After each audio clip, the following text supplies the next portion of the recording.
Hi and welcome to another tutorial. In today's lesson we'll learn how to join cells together using Microsoft Excel. So anyways guys, let's jump in.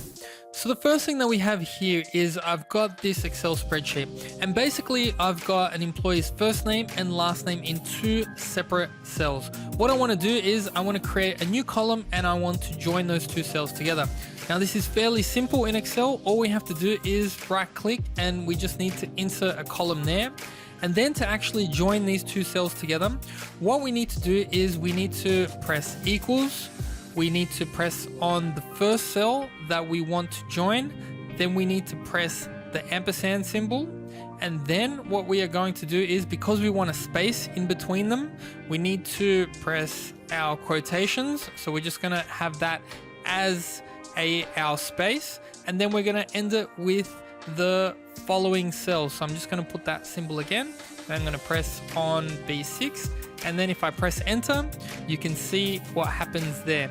And then all I have to do is just drag that down, and that will then copy these two cells over.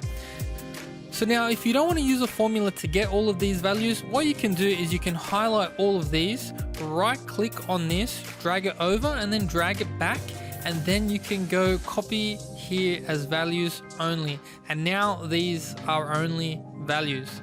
So anyways, in the next video, what we are going to do is we're going to fix up the capitalization. So anyways, that's a quick short tutorial for how to join two cells together using Excel. Hope you learned something. Thanks for watching, and I'll see you guys next time.